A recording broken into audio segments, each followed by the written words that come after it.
Good morning to all of you students. I hope you all are fine. Students, today we are going to revise the chapter 3rd of civics. Right? The topic is how the state government works. यानी कि राज्य सरकारें कैसे काम करती हैं. Students, here I am taking the topic which topic is related to your question answers. I am not taking the full chapter. I am taking only those topics which are related to your question answers. From these topics you can understand the question answers very clearly, right? See, who is an MLA? देखो MLA कौन होता है. आपने ये पढ़ा होगा कि collectors कौन होते हैं, मेडिकल ऑफिसर्स कौन होते हैं, but you have heard of an MLA and the legislative assembly. क्या आपने MLA के बारे में और लेजिस्लेटिव असेंबली के बारे में सुना है?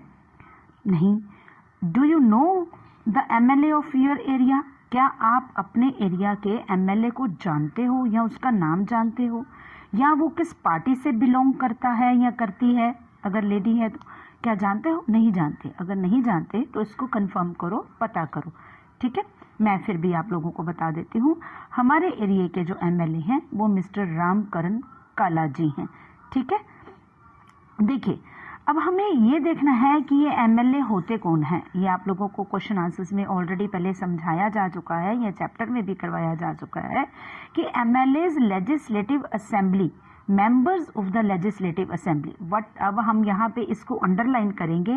What is the full form of MLA? अगर आपके पास आ जाता है या व्हाट इज MLA तो आप क्या लिखोगे?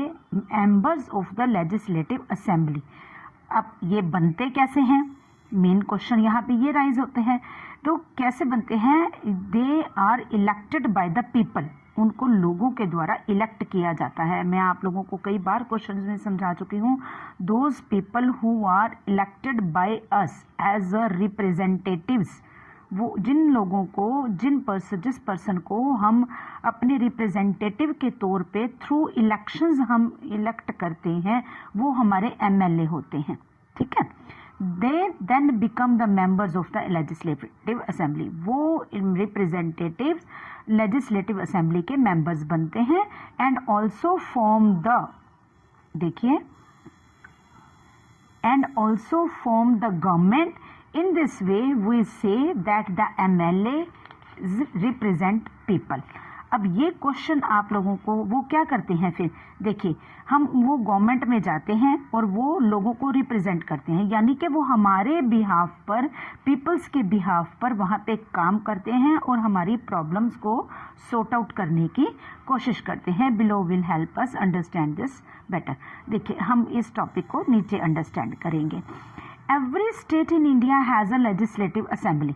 हर स्टेट की एक लेजिस्लेटिव असेंबली होती है. लेजिस्लेटिव असेंबली किसे कहा जाता है? विधानसभा को कहा जाता है. और हर स्टेट की विधानसभा होती है. Each state is divided into different areas. अब इन डिफरेंट एरियाज को हम सेगमेंट्स के रूप में भी कह सकते हैं. उनको जो डिफरेंट एरियाज में डिवाइडेड होती है उनको हम कॉन्स्टिट्यूएंसीज कहते हैं. सी, बड़े ध्यान से देखिए आप यहाँ पे. ठीक है, वो जो स्टेट है वो डिवाइडेड होती है, उनको हम कॉन्स्टिट्यूएंसीज कहते हैं. Constituencies in the means Hindi में हम कहेंगे निर्वाचन क्षेत्र. अब ये निर्वाचन क्षेत्र आप लोगों को अंडरस्टैंड नहीं हो पाएगा, आप कॉन्स्टिट्यूएंसीज ही समझ लीजिए. For example, look at the map. आप मैप अगर देखोगे नीचे, ये देखिए, ये मैप है, ये हिमाचल प्रदेश का पंजाब और उत्तराखंड ऐसे इस टाइप से दिया हुआ है, मैप दिया हुआ है. तो यहाँ पे आप देखोगे हिमाचल प्रदेश में ये कितनी 68 असेंबलीज में कॉन्स्टिट्यूएंसीज में डिवाइडेड है. हिमाचल प्रदेश कितनी कॉन्स्टिट्यूएंसीज में डिवाइडेड है? 68 कॉन्स्टिट्यूएंसीज में. ठीक है, तो यहाँ पे क्या है कि from each constituency the people elect one representative. Her constituency से एक पर्सन रिप्रेजेंटेटिव के रूप में बनता है और वो लेजिस्लेटिव असेंबली का मेंबर बनता है, member of the legislative assembly. अब हमने देखो notice you would have noticed that people stand for elections in the name of different parties. अब आपने ये देखा होगा जब इलेक्शंस आते हैं तो जो लोग खड़े होते हैं ना वो अलग अलग पार्टीज के नाम से खड़े होते हैं, वो अलग अलग पार्टीज से बिलोंग करते हैं। These MLAs therefore belong to different political parties. ठीक है, उनकी पार्टीज के नेम अलग अलग होते हैं।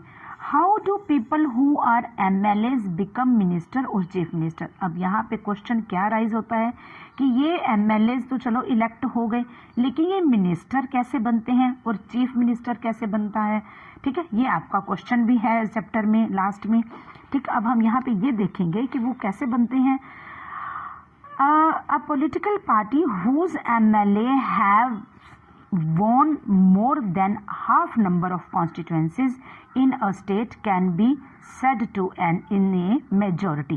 अब यहाँ पे हमने ये समझना है कि वो पॉलिटिकल पार्टी जिसके एमएलए हाफ नंबर से ज़्यादा कॉन्स्टिट्यूएंसीज में विन करते हैं यानी मेजोरिटी में आते हैं, वो पार्टी मेजोरिटी में आती है यानी कि ज़्यादा सीटें कवर कर लेती है कॉन्स्टिट्यूएंसीज में। ठीक है, अब ये ज़रूरी नहीं होता कि 60, मान लो हिमाचल प्रदेश का हम एग्जांपल लेते हैं कि वहाँ पे 68 कॉन्स्टिट्यूएंसीज है, तो 68 कॉन्स्टिट्यूएंसीज में क्या है, बीजेपी वाले भी खड़े होंगे, आम पार्टी वाले भी खड़े होंगे और कांग्रेस वाले भी होंगे, समाजवादी पार्टी के भी होंगे। ये सब होते हैं पर्सन जो नॉमिनेट होते हैं और जो इलेक्शन को के लिए नॉमिनेट होते हैं, लेकिन विन जो करता है वही जो है वो एमएलए के रूप में आते हैं। अब 68 कॉन्स्टिट्यूएंसीज में से क्या है, सब अलग अलग एमएलए आ गए। ठीक है, और अगर मान लो 68 में से 32 जो सीटें हैं वो चली गई कांग्रेस को और बाकी जो सीटें बची वो किस में आ गई, 36 सीट्स किस में आ गई, वो बीजेपी में आ गई। तो बीजेपी विन कर गई, वो मेजोरिटी पार्टी आ गई। ठीक है, तो इसलिए उस पार्टी को की ही सरकार बनती है यानी कि रूलिंग पार्टी मानी जाती है। The political party that has the majority is called the ruling party and another all members are called the opposition. अब दूसरी पार्टी कौन सी होती है, वो ऑपोजिशन पार्टी मानी जाती है यानी कि विरोधी party. For example the legislative assembly of the state of Himachal Pradesh has 68 MLA constituencies. अब इस टॉपिक को हम यहीं पे छोड़ के हम सिर्फ इतना मेन समझने की कोशिश करेंगे कि वो पार्टी जो ज़्यादा सीटों को कवर करती है, ज़्यादा कॉन्स्टिट्यूएंसीज से विन करती है, वो पार्टी की सरकार बनती है। ठीक है, अब हम आगे चलते हैं, जो आगे हम देखेंगे। अब ये ऊपर वाला पैराग्राफ तो स्टूडेंट्स वही उससे रिलेटेड है आपके हिमाचल प्रदेश से, तो हम यहाँ पे नीचे आ जाएंगे आफ्टर द इलेक्शंस। अब क्या होता है, इलेक्शंस के बाद क्या होता है, वो एमएलएज मिनिस्टर कैसे बनते हैं और चीफ मिनिस्टर कैसे बनता है। ये पैराग्राफ आपका रिलेटेड है आपके क्वेश्चन से, how the MLAs become minister and how the chief minister is elected. Right, after the elections the MLAs belonging to the ruling party will elect their leader। अब ये जो MLAs होते हैं, जो पार्टी जीत जाती है, सत्ता में आ जाती है, जिसकी पार्टी की सरकार बनती है, वो क्या करते हैं, अपने सब मेंबर्स में से एक मेंबर को इलेक्ट करते हैं, एक लीडर को इलेक्ट करते हैं जिसको चीफ मिनिस्टर बनाया जाता है या वो चीफ मिनिस्टर मानता है। ठीक है, अब आगे क्या है, in this case the BJP MLAs choose, ये आपके उस हिमाचल प्रदेश के बारे में आ रहा है, Shri Jairam Thakur is there leader and become the chief minister. वो जयराम ठाकुर जी जो हैं वो चीफ मिनिस्टर बने। अब नीचे देखो चीफ मिनिस्टर का काम क्या होता है। अब वो मिनिस्टर्स कैसे बने जो एमएलएज थे। The chief minister then selects other people as ministers. अब वो अपने वो जो एमएलएज हैं उन्हीं में से एज ए मिनिस्टर्स उनको सिलेक्ट करते हैं chief minister. After the elections it is the governor of the state who appoints the chief minister and the other ministers. अब क्या होता है, एमएलएज ने सिलेक्ट कर लिया अपना चीफ मिनिस्टर, चीफ मिनिस्टर ने अपने मिनिस्टर्स को सिलेक्ट कर लिया, डिपार्टमेंट्स सोच लिए कि इनको क्या देने हैं। लेकिन अब क्या होता है कि उनको अपॉइंट भी तो करना है, उनको अपॉइंटमेंट लेटर भी तो देनी है, उनको कहते हैं ना पक्का भी तो करना है कि ये इस पर्सन को ये डिपार्टमेंट दिया जाएगा, ये हेल्थ मिनिस्टर बनेगा, ये एजुकेशन मिनिस्टर बनेगा, ये सैनिटरी डिपार्टमेंट का मिनिस्टर बनेगा, या ये डिफेंस मिनिस्टर बनेगा, है ना। तो इस टाइप से जो डिपार्टमेंट्स उनको अगर डिस्ट्रीब्यूट करने हैं तो उनसे पहले उनको अपॉइंट करना, उनको अपॉइंटमेंट लेटर उनको देना वो ज़रूरी होता है। अब वो काम कौन करता है? वो करता है स्टेट का गवर्नर, ठीक है। अब गवर्नर के द्वारा ये ओथ दिलवाई जाती है, शपथ दिलवाई जाती है चीफ मिनिस्टर और मिनिस्टर्स को कि आप लोग अपनी स्टेट के लिए बड़ी एथिकली, बड़ी डेडिकेशन के साथ आप काम करेंगे और लोगों की भलाई के बारे में सोचेंगे, ठीक है। नेक्स्ट टॉपिक देखो, the chief minister and other ministers have the responsibility of running various departments of ministers. They have separate offices. A legislative assembly is a place where all the MLAs, whether from the ruling party or from the opposition, meet to discuss in various things. Hence, some MLAs have dual responsibilities, one as an MLA and the other as a minister. अब ये देखो यहाँ पे क्या है कि chief minister और other ministers, उनकी रिस्पॉन्सिबिलिटी अब ये हो जाती है, जब उनको इलेक्ट कर लिया गया, उनको अपॉइंटमेंट मिल गई, अब उनके पास क्या है कि उन्होंने गवर्नमेंट को चलाना है और गवर्नमेंट के जो अलग अलग डिपार्टमेंट्स हैं उनको उन्होंने रन करना है। तो वो क्या करेंगे? They have separate offices. अब उनको ऑफिसेज बांट दिए जाते हैं, डिस्ट्रीब्यूट कर दिए जाते हैं, तो उनके अलग अलग ऑफिसेज होते हैं।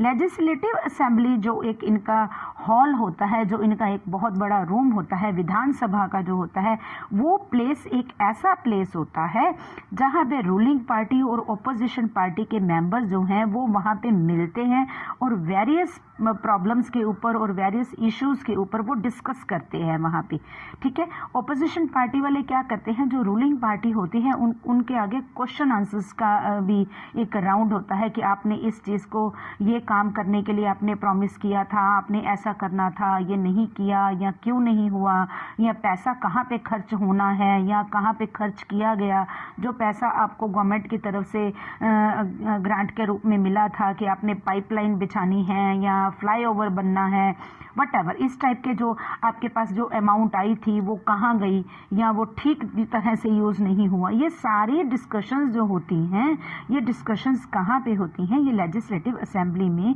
जब दोनों पार्टीज आमने सामने होती हैं, वहाँ बैठ के जब डिस्कस करते हैं, बातचीत होती है, तब करते हैं, ठीक है। और one as an MLA and, अब यहाँ पे एक चीज़ और आ रही है, hence some MLAs have dual responsibilities. अब जो MLAs हैं, कई MLAs की डबल रिस्पॉन्सिबिलिटी हो जाती है। अब double responsibility in the means कि वो उसने MLA के रूप में भी काम करना है और उसने एज ए मिनिस्टर के रूप में भी काम करना है। यानी उसको कोई डिपार्टमेंट दे दिया गया ना, उसको मिनिस्टर बना दिया गया हरियाणा स्टेट का या हिमाचल प्रदेश का या पंजाब का, तो उसके डबल उसकी ड्यूटी हो जाती है कि उसने MLA के रूप में भी काम करना है और मिनिस्टर के रूप में भी काम करना है, ठीक है। नेक्स्ट टॉपिक हम देखते हैं। I hope you have understand this topic. अब यहाँ पे हम देखेंगे, देखो ये तो सारे MLA वहाँ विधानसभा में बैठे हुए हैं, तो वो बातचीत कर रहे हैं, डिबेट्स होती हैं उनकी आपस में, ठीक है। हम ये थर्ड पैराग्राफ लेंगे, the chief minister and other ministers have to take decision. यहाँ इस टॉपिक में क्या आ जाएगा कि उन्होंने अब डिसीजंस लेने हैं कि गवर्नमेंट को कैसे चलाया जाए या काम कैसे किया